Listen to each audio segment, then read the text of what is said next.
आज की class average की क्लास होगी स्पेशल आरपीएफ कांस्टेबल वालों के लिए, तो साथियों कतई मिस ना करना। स्वागत करता हूं आप सभी का एक बार फिर से अपने YouTube चैनल विपिन मैथ्स पर। दोस्तों, अगर आपने ये छोटी सी वीडियो देख ली 25 या 30 मिनट की, तो मुझे पूरा भरोसा है कि आरपीएफ कांस्टेबल में एवरेज का कोई सवाल मिस बिल्कुल नहीं होगा। तो आप बिल्कुल वीडियो को अंत तक जरूर देखना। साथियों, जो तरीके हैं अपने बहुत हटके हैं, बिल्कुल यूनिक तरीके हैं। और साथियों, जो आज हम लोग क्वेश्चन करने वाले हैं, आरपीएफ एसआई 2024 के एग्जाम में सभी सवाल पूछे गए हैं, तो बहुत संभावना है कि ये सवाल आरपीएफ कांस्टेबल में भी रिपीट हो सकते हैं। तो आइए बिना किसी देरी के क्लास को करते हैं शुरू। आज की क्लास का पहला सवाल और बहुत ही धुआंधार सवाल। साथियों, एवरेज का ये ऐसा सवाल है जो आरपीएफ एसआई 2024 के एग्जाम के हर सेट में पूछा गया था और 95% बच्चे इस सवाल में फंसे थे। अगर किसी ने किया भी तो उसे टाइम लग गया 2 से 3 मिनट का। दोस्तों, बहुत ही गजब सवाल है। क्वेश्चन है, वर्ष के प्रथम 3 महीनों में मनीष की प्रति माह औसत आय 8,784 रुपए थी। अप्रैल में उसकी आय प्रथम 3 महीनों की औसत आय से 25% अधिक थी। यदि पूरे वर्ष के लिए उसकी प्रति माह औसत आय 99,085 रुपए है, तो मई से दिसंबर तक मनीष की प्रति माह औसत आय रुपए में कितनी थी? और आप तरीका देखना, सेकंडों में इस टाइप का सवाल बिल्कुल खत्म हो जाएगा। अगर इससे बेहतर तरीका मिल जाए तो साथियों में कमेंट में जरूर बताएं। जैसे ही मैंने ऑप्शन में यूनिट डिजिट को देखा तो सबके यूनिट डिजिट अलग अलग। मैं समझ गया कि बिल्कुल डिटेल में सॉल्व करने की कतई जरूरत नहीं है। देखो, लास्ट डिजिट मतलब यूनिट डिजिट से इस टाइप के सवाल को कैसे उड़ाते हैं सेकंडों में।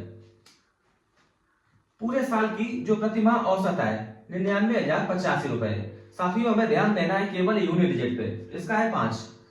जब टोटल करेंगे 12 महीने का तो 12 पंचे 60, लास्ट डिजिट आएगा 0 माइनस।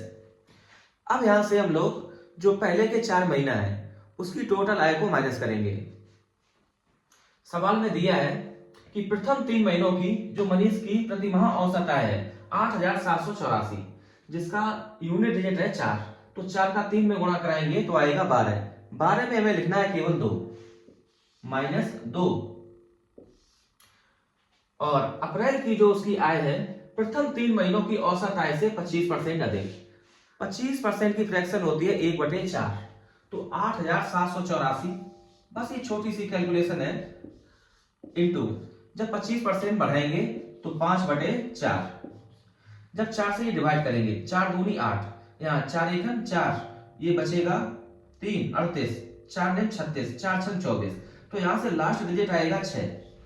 जब 4 से डिवाइड करेंगे, 6 का 5 में गुणा करेंगे तो आएगा 30। 30 में लास्ट डिजिट 0, बस प्लस का 0।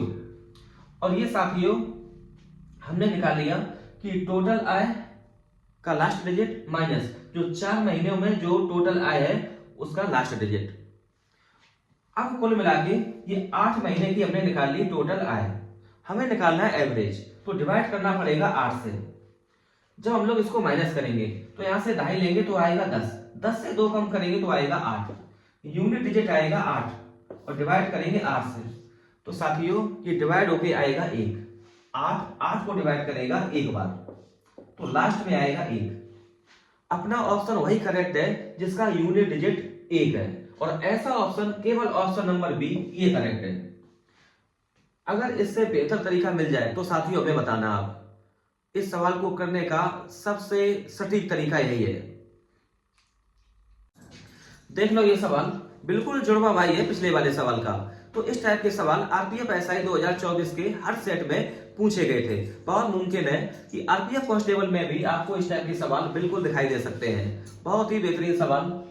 वर्ष के प्रथम 3 महीनों में ललित की प्रति माह औसत आय 37,096 रुपए थी।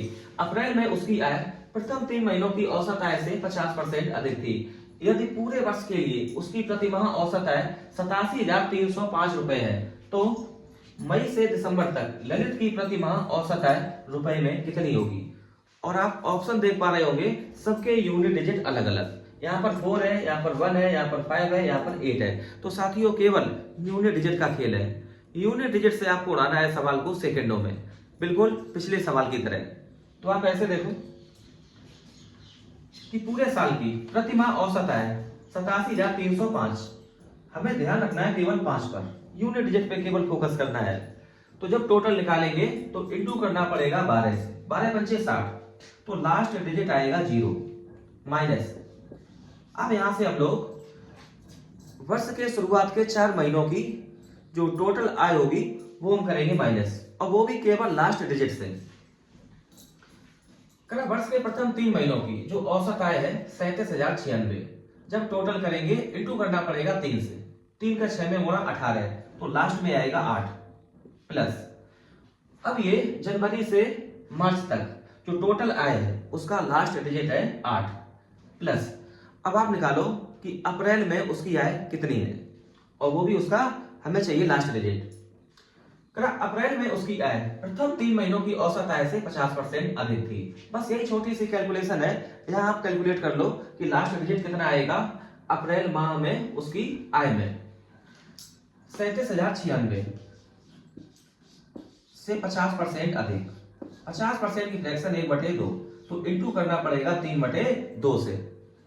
जब 2 से हम लोग डिवाइड करेंगे तो 370 तक पूरा पूरा डिवाइड करेगा 2, तो 2 चौको 8, 2 अट्ठे 16, तो यहाँ पर लास्ट डिजिट जो आएगा 8, 8 का 3 में गुणा करेंगे 24, 24 में हमें केवल रखना है 4, तो प्लस का 4, 8 4 12, तो लास्ट डिजिट 2, और यहाँ पे 0।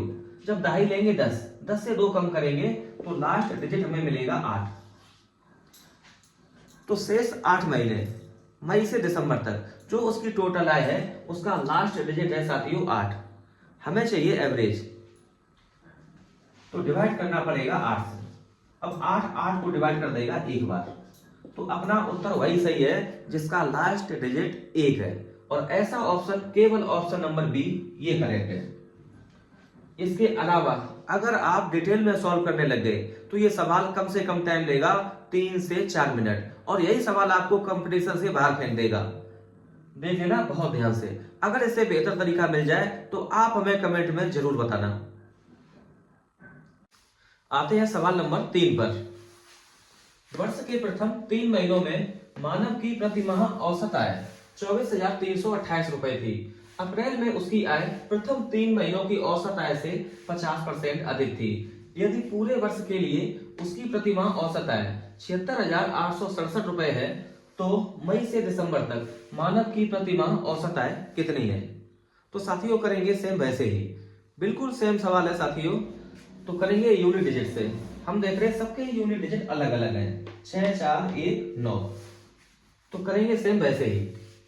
सबसे पहले आप निकालो कि 12 महीनों की जो टोटल आय है वो कितनी है, और उसका लास्ट डिजिट। पूरे साल की जो प्रतिमाह औसत आय है 76,867, हमें मतलब होना चाहिए केवल 7 से, तो 7 में गुणा कराएंगे 12 से, 12 सत्ते 84, हमें लिखना है केवल 4 माइनस प्रथम 3 महीनों की जो टोटल आय होगी 24,328 इंटू 3, तो 3 का 8 में गुणा करेंगे तो आएगा 24, लास्ट डिजिट 4।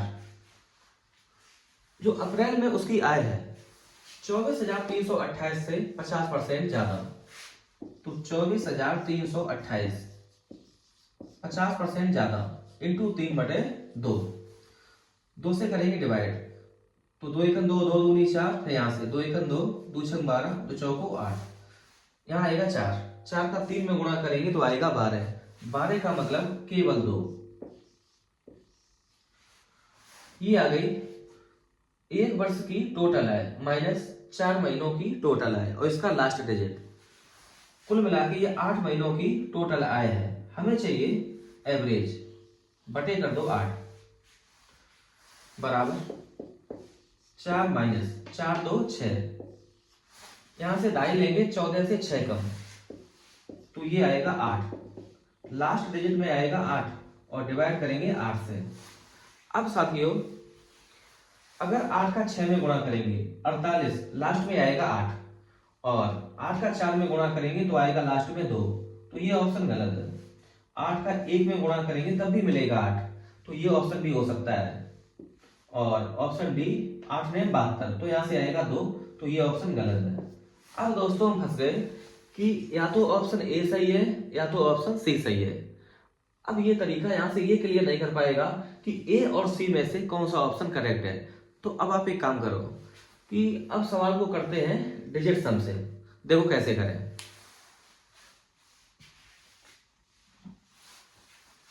गुणा करने की कतई जरूरत नहीं है, डिटेल में कतई सॉल्व नहीं करेंगे।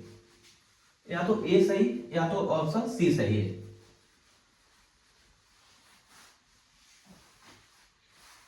पूरे वर्ष की जो प्रतिमाह औसत आय 76,867।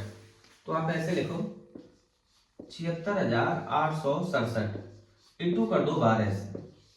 तो ये आ गई 12 महीनों की टोटल है, माइनस 3 महीनों का जो टोटल इनकम होगी वो 24,328 इंटू 3 माइनस अप्रैल माह की जो औसत आय है, या सॉरी अप्रैल माह की जो आय है वो 24,328 से 50% ज्यादा, तो इंटू 3/2। अब कुल मिला के जो आय यहां से निकलेगी वो 8 महीनों की टोटल आय है और हमें चाहिए एवरेज। तो आप डिवाइड कर दो 8 से। तो इतनी बड़ी कैलकुलेशन करने की जरूरत नहीं है। अब आप यहां से लगा दो डिजिट सम, अंकी योग। 7 6 13, 13 8 21, 21 6 27। इसको काट दो आप, तो यहां बचेगा 7, 2 और 1 3, 7 या 21। 21 का मतलब है तो डिजिट सम आएगा 3 माइनस 4 2 6, 6 3 9, 9 को करते इग्नोर, 8 2 10, यहां से आएगा 1, 1 में गुणा करेंगे 3 से तो आएगा 3 माइनस 3। यहां करते सॉल्व, यहां से मिलेगा 4 2 6, 6 3 9, 8 2 10, 10 का मतलब 1, गुणा करेंगे 3/2 से तो यही बना रहेगा। अगर बटे 2 आ जाए डिजिट सम लगाते टाइम तो आप ऊपर और नीचे गुणा करेंगे 5 से, तो नीचे बन जाएगा 10, और 10 का मतलब होता है डिजिट सम 0। तो 5 दिया 15, 15 का मतलब है 6 से, तो माइनस 6/8। अब साथियों 3 से 3 हो जाएगा कैंसिल, बचेगा -6। -6 का मतलब अगर माइनस में वैल्यू आ जाए तो आप +9 कर दो अपॉन 8, तो ये मिल जाएगा हमें 3/8। ध्यान रखना साथियों, डिजिट सम लगाते टाइम अगर 8 मिल जाए तो ऊपर नीचे हमें गुणा करना होता है 8 से, इंटू 8 इंटू 8। अब ये नीचे बन जाएगा 64, 64 का मतलब होता है 10। कुल मिला के नीचे हमें 1 बनाना होता है, तो 8 दिया 24/1, और 24 का जो डिजिट सम है वो 2 4 6।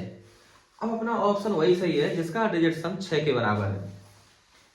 तो 6 क्या करते हैं, 6 1 7 1 8 1 9, ये कैंसिल होके बचेगा 6। तो ये अपना उत्तर बिल्कुल सही होना चाहिए, ऑप्शन नंबर ए, ये करेक्ट होना चाहिए। और साथियों ये करेक्ट है कब, जब ऑप्शन नंबर सी हो जाएगा गलत। तो यहां कर लो आप चेक, 6 2 8 1 9, इसका डिजिट सम 1 और 1 2। तो साथियों गुणा से हम बच गए, तो ऑप्शन नंबर ए ये करेक्ट है। 1,01,616 रुपए मई से दिसंबर तक की जो औसत आय है वो 1,01,616 रुपए। ये साथियों थोड़ा डिफरेंट सवाल था जो पहले हमने 2 सवाल कराए हैं। या तो ये सवाल यूनिट डिजिट से सॉल्व हो जाएगा और नहीं तो डिजिट सम से। कतई डिटेल में गुणा करने की जरूरत नहीं है। अगर आपने गुणा किया तो आप मान के चलो कम से कम 3 से 4 मिनट। तो इस टाइप के सवाल आपको बहुत अच्छे से समझ में आए होंगे। अब चलते हैं अगले टाइप पे, जो सवाल आरपीएफ एसआई 2024 में पूछे गए थे। साथियों इस सवाल को देखना बहुत सटीकता से, बेहद खूबसूरत सवाल है एवरेज का और बहुत ही फेमस सवाल। और ध्यान रखना आज के सारे सवाल आरपीएफ एसआई 2024 के एग्जाम में पूछे गए सवाल हैं। 41 संख्याओं का औसत 58 है, पहली 16 संख्याओं का औसत 46 है तथा अंतिम 26 संख्याओं का औसत 66 है। यदि प्रारंभ से 16वीं संख्या को हटा दिया जाए तो शेष संख्याओं का औसत ज्ञात कीजिए। डिटेल में सॉल्व करेंगे, टाइम लगेगा 2 से 3 मिनट, मुश्किल से सेकेंडों में। ये सवाल कैसे सॉल्व होगा साथियों वो देखो आप। पहली 16 संख्याओं का औसत है 46, तो हमने ऐसे लिखा इधर 15 नंबर और ये 16वां नंबर, इसको हमने अलग चिन्हित किया है क्योंकि 16वीं संख्या को हटाया गया है। तो यहां से यहां तक नंबर है 16, जिनका एवरेज है 46। यहां से यहां तक का जो एवरेज है 46। तो 16 नंबर यहां हो गए। टोटल नंबर है 41। तो इधर नंबर बचेंगे इस साइड 25 नंबर, और सबका एवरेज है 58। और साथियों अंतिम 26 संख्याओं का औसत 66 है। तो जब अंतिम से 26 संख्याएं लेंगे तो 25 तो ये हो गई, तो 16वीं संख्या एक बार फिर शामिल हो जाएगी। लास्ट की 26 संख्याओं का जो एवरेज है वो 66 है। अब कुछ ना करो, आप एक काम करो, केवल कंपैरिजन करो। 46 58 से कितना कम? तो 46 58 से कम है 12, तो लिखेंगे -12। -12 एक नंबर पर, तो 16 नंबर पे कितना? इंटू कर दो 16 से, तो 16 दूनी 32, और 16 एक 16 और 3 19, तो माइनस का 192। अब यहां करो कंपेरिजन इस 26 संख्याओं पर। 66 58 से ज्यादा है, ये ज्यादा आएगा 8 प्लस का 8 ज्यादा है एक नंबर पर, तो 26 पे कितना ज्यादा है? इंटू कर दो 26 बराबर 8 का 6 में गुणा 48, हासिल 4, 8 दूनी 16 4 20, 208। अब प्लस का 208 माइनस का 192, तो ये आएगा प्लस का 16। कुल मिला के साथियों ये डेविएशन आ गया प्लस का 16। ये किसकी वजह से? ये आया है कि 16वीं संख्या को हमने 2 बार शामिल कर लिया। यहां से एक बात बिल्कुल फिक्स है कि जो 16वीं संख्या है वो एवरेज से 16 ज्यादा है। अगर इस नंबर को हटाएंगे, 16वीं संख्या को अगर हम लोग हटा देंगे तो इस 16 की कमी आएगी शेष संख्याओं पर। तो प्रत्येक नंबर कितना कितना कम हो जाएगा साथियों? 16 की कमी है 40 नंबर पर, तो प्रत्येक नंबर कम हो जाएगा 16/40। 4 से डिवाइड कर दो, तो 4/10 बराबर 0.4। अब शेष 40 संख्याओं का औसत 58 ना रह के 0.4 हो जाएगा कम, तो ये रह जाएगा 58 माइनस 0.4, तो ये आएगा 57.6। और यही इस सवाल का बिल्कुल सही उत्तर, ऑप्शन नंबर सी ये करें। साथियों बहुत प्यारा तरीका है, आप बहुत ध्यान से देख लेना। इसी टाइप के सवाल और लेते हैं 2 सवाल। अब सेम क्वेश्चन है, क्वेश्चन नंबर 5। 41 संख्याओं का औसत 33 है, पहली 17 संख्याओं का औसत 41 है तथा अंतिम 25 संख्याओं का औसत 27 है। यदि प्रारंभ से 17वीं संख्या को हटा दिया जाए तो शेष संख्याओं का औसत ज्ञात कीजिए। साथियों आपकी बार में फिगर नहीं बना रहे, आप समझ जाना कि जो 17वीं संख्या है वो शामिल हो जाएगी 2 बार। जब हम शुरुआत से 17 संख्याएं लेंगे तब, और अंतिम से 25 संख्याएं लेंगे तब, जो 17वीं संख्या है उसकी गिनती हो जाएगी 2 बार। तो आप सीधे आप यहाँ पे निकालेंगे डेविएशन। 41 को मैच कराएंगे, मतलब कंपेरिजन कराएंगे 33 से, तो 33 से 41 ज्यादा है प्लस 8, 8 एक नंबर पर, तो 17 पे ज्यादा हो जाएगा 17 8 136। अंतिम 25 संख्याओं का जो औसत है वो 27 है। अब 27 का कंपेरिजन करेंगे 33 से, तो ये कम है 6, तो -6। टोटल नंबर है 25, तो -6 इंटू 25 बराबर -150। अब प्लस का 136 माइनस का 150, तो डेविएशन आएगा -14। यहां से एक बात बिल्कुल क्लियर है कि जो 17वीं संख्या है वो सभी 41 संख्याओं के औसत से 14 कम है। जैसे ही ये 17वीं संख्या हटेगी तो जो नंबर बचेंगे शेष 40 नंबर, वो एवरेज मेंटेन करने के बाद भी, मतलब 33 का एवरेज मेंटेन करने के बाद भी उन पर जो अधिक आएगा वो आएगा +14। +14 की अधिकता है साथियों शेष 40 नंबर एवरेज को मेंटेन करने के बाद भी। तो प्रत्येक नंबर कितना कितना बढ़ जाएगा 17वीं संख्या को हटाने के बाद? तो 14/40, 4 से डिवाइड करेंगे तो ऊपर आएगा 4 × 12, 4 × 5 20 बटे 10 बराबर 0.35। तो 17वीं संख्या को हटाने के बाद जो नंबर बचते हैं 40, अब ये हर एक नंबर 0.35 और बढ़ जाएगा। तो शेष 40 संख्याओं का जो एवरेज आएगा वो 33 में जोड़ेंगे 0.35, तो ये हो जाएगा 33.35।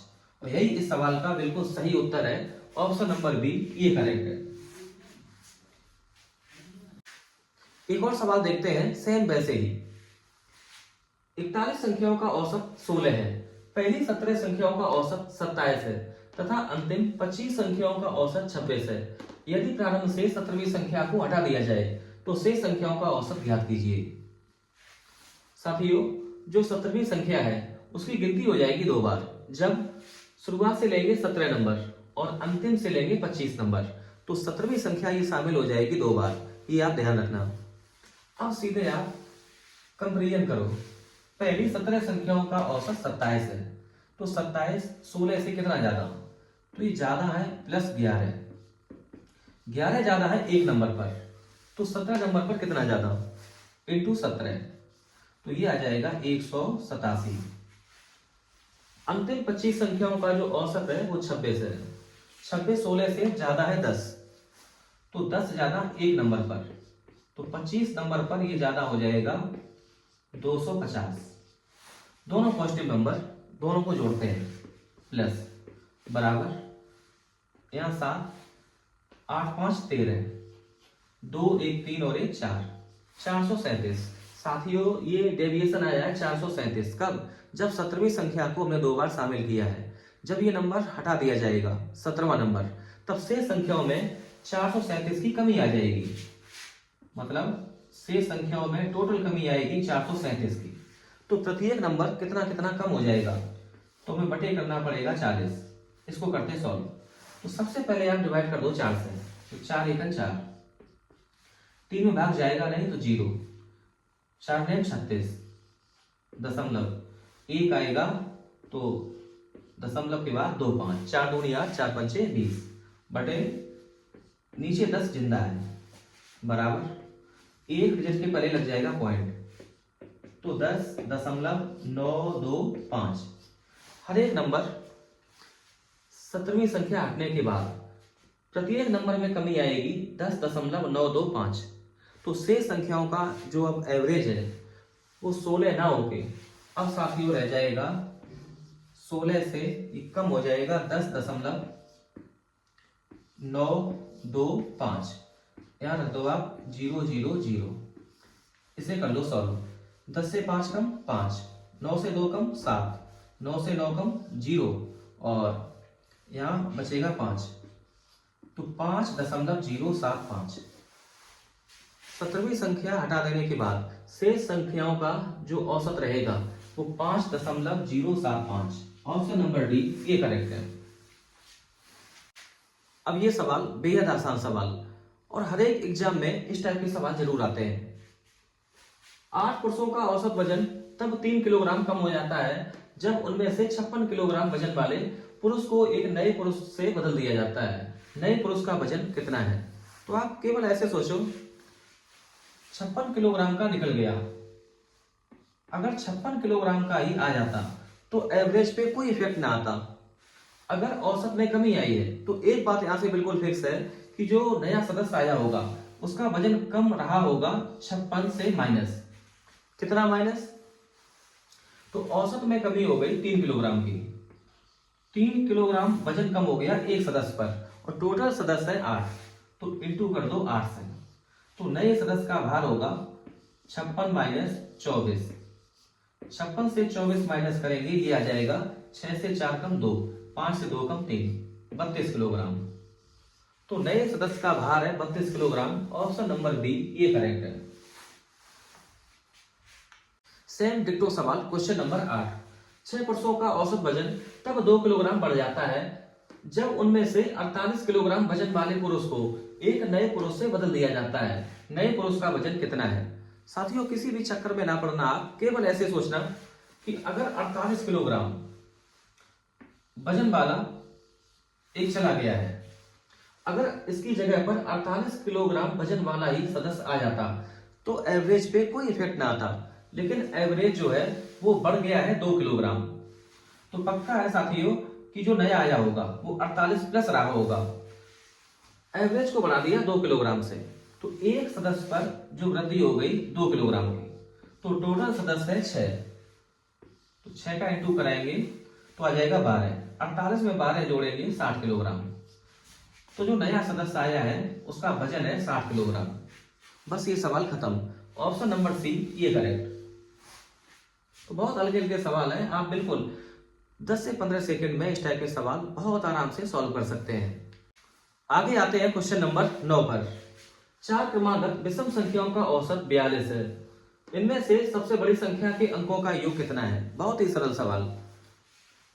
नंबर है 4, चारों क्रमागत संख्याएं हैं, तो आपको पता होना चाहिए कि 4 क्रमागत अगर ये विषम संख्याएं हैं तो हर एक नंबर में डिफरेंस होगा 2 के बराबर।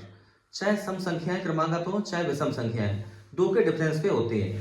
और इनका जो एवरेज आएगा वो आएगा यहां बीच में, और ये एवरेज है 42। यहां से यहां तक का डिफरेंस है 2 के बराबर, यहां से यहां तक का डिफरेंस होगा 1 के बराबर। तो ये नंबर तीसरा नंबर होगा 43 के बराबर, और इससे बाद वाला जो नंबर होगा 2 के डिफरेंस पर 45 पर। हमसे पूछा है बड़ी संख्या के अंकों का योग, तो बड़ी संख्या आ गई 45, तो अंकों का योग हो जाएगा 4 में 5 जोड़ेंगे 9। तो 9 इस सवाल का सही उत्तर, ऑप्शन नंबर सी ये सही। अगर आपसे पूछ लिया जाए कि छोटा नंबर कौन है, तो यहां से एक नंबर कम, ये आ जाएगा दूसरा नंबर 41, और इससे 2 कम 39। ये सबसे छोटा नंबर, ये सबसे बड़ा नंबर, और 4 लगातार विषम संख्याएं ये मिल जाएंगी हमें बहुत आसानी से, 39, 41, 43, 45। हमसे पूछा है बड़ी संख्याओं के अंकों का योग, 45 में 5, 4, 9। ऑप्शन नंबर सी ये करें। आज की क्लास का 10वां सवाल। 6 बक्सों का औसत वजन 14 किलोग्राम है, और पहले बक्से का वजन शेष बक्सों के वजन का 1/5 है। पहले बक्से का वजन कितना है? तो आप ऐसे करो, ये मान लिया हमने पहला बक्सा, और ये 5 बक्से और हैं। अगर पहले बक्से का वजन इन 5 के वजन शेष बक्सों के वजन का 1/5 है। अगर शेष 5 बक्सों का वजन है 5 यूनिट, तो पहले बक्से का वजन हो जाएगा 1 के बराबर। तो साथियों टोटल आएगा 5 और 1 6 यूनिट बराबर 6 बक्सों का एवरेज है 14 किलोग्राम, तो टोटल होगा इंटू 6, तो 1 इकाई बराबर 6 से ये 6 कैंसिल 14 किलोग्राम। हमसे पूछा है कि पहले बक्से का वजन कितना है, और वो है 1 इकाई के बराबर, जो हम लोग निकाल चुके हैं 14 किलोग्राम के बराबर।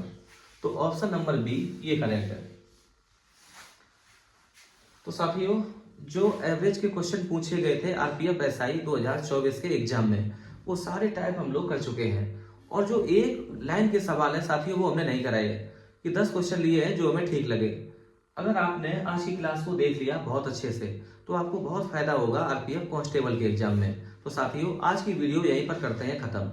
वीडियो को अंत तक देखने के लिए आपका दिल से धन्यवाद। बहुत शुक्रिया, बहुत मोहब्बत, बहुत प्यार।